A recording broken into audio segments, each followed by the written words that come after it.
Oi pessoas, tudo bem com vocês? Aqui é a Nana.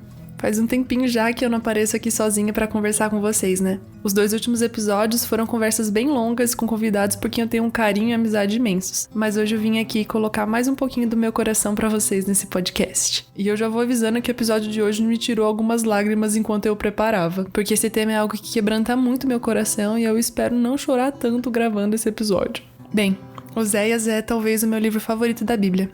E eu devo isso a um amigo, o André. Dé, eu não sei se você ouve meu podcast, mas eu vou te enviar e caso você ouça, eu tô com muita saudade. Aqui eu tô sempre falando de como as nossas vivências nos moldam e nos acrescentam na vida. E uma vez, quando eu voltava de uma viagem com o André, ele veio me falando sobre Oséias, que na época era um livro da Bíblia que eu conhecia muito pouco, não tinha dado muita atenção pra ele. E a forma como o André expôs a história de Gomer me tocou muito. E assim que eu cheguei em casa, eu peguei minha Bíblia e devorei o livro de Oséias. Desde então, Deus usa muito essa história para quebrar meus próprios conceitos, medos, vontades e entender o amor dele. Oséias era um profeta cujas palavras eram centralizadas na aliança de Deus com Israel. E um símbolo muito forte a respeito de uma aliança é o casamento. E nos capítulos 1 a 3 desse livro, nós lemos a história do casamento de Oséias e Gomer. História essa que é uma perfeita analogia da mensagem que Oséias prega nos capítulos posteriores do seu livro, sobre o amor de Deus por Israel, mesmo diante da infidelidade dela. Desde o início do livro, nós ficamos sabendo que Deus ordenou Oséias se casar com uma prostituta, relacionando essa mulher com a nação de Israel. E algo que sempre começa me quebrando quando eu leio Oséias é que ele poderia ter reclamado. Ele poderia ter pedido a Deus que não se casasse com alguém assim, mas ele não o fez.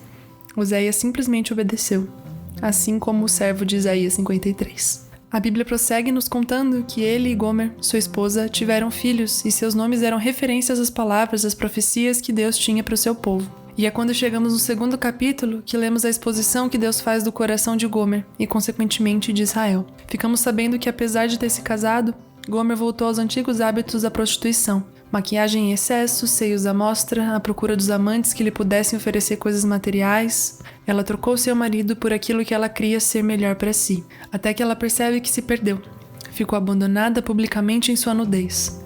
Então Oséias vem, a retira das imundícies das ruas, comprando-a de volta e entregando todo o seu amor. Gomer foi reconquistada por Oséias, assim como a infiel nação de Israel será por Deus, como ele diz no verso 14 do capítulo 2 desse livro, e reafirma sua aliança nos versos 19 e 20, dizendo: Eu me casarei com você para sempre, e lhe mostrarei retidão e justiça, amor e compaixão.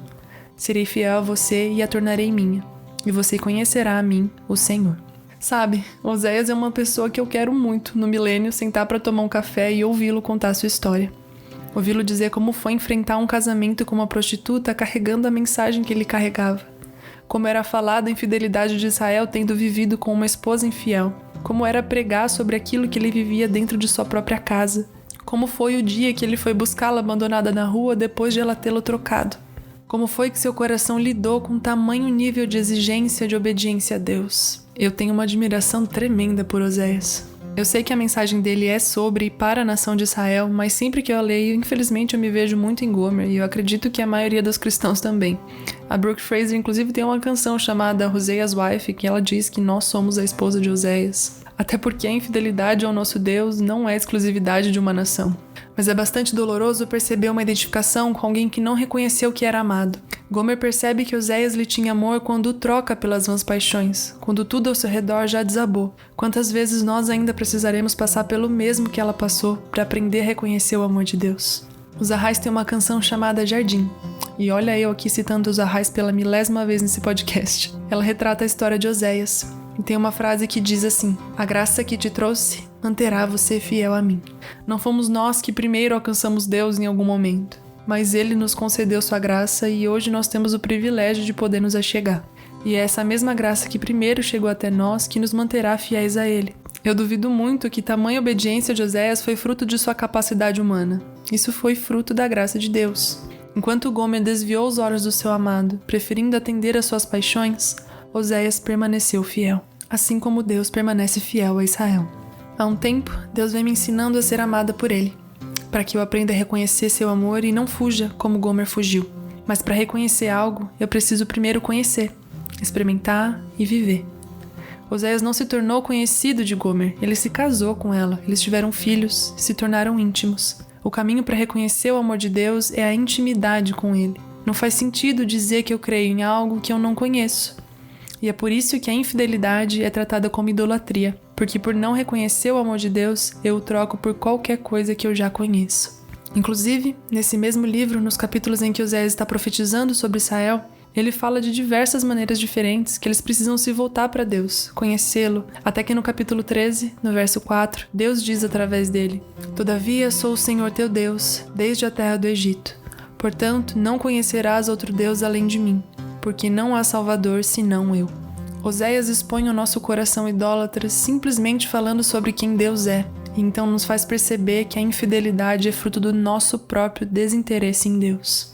Quando paramos para pensar que somos a noiva de Cristo, o nosso desinteresse por Ele deveria nos incomodar. Deus nos conhece e ainda assim, sabendo da nossa infidelidade, Ele não desiste do casamento.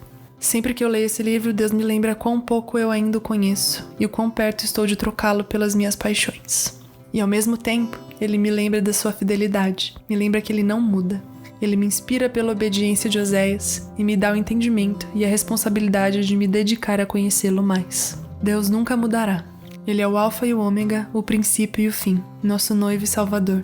Somos nós que precisamos mudar, destruir os nossos ídolos e fixar os nossos olhos naquele que nos buscou imundos, nus e abandonados quando o trocamos. Bem, é isso. Vocês sabem, quando sou só eu, os episódios são mais curtos. Eu espero que essa conversa tenha te abençoado de alguma forma, te feito pensar e te encorajado a amar mais o Senhor. Se algo assim aconteceu, compartilhe esse episódio nas suas redes sociais, me marca, me manda uma mensagem, enfim. Eu gosto muito de poder conversar sobre as coisas que Deus coloca no meu coração para gravar a cada podcast. Que a graça de Deus te constranja nesse dia a amá-lo mais. Até o próximo episódio. Um beijo e um queijo.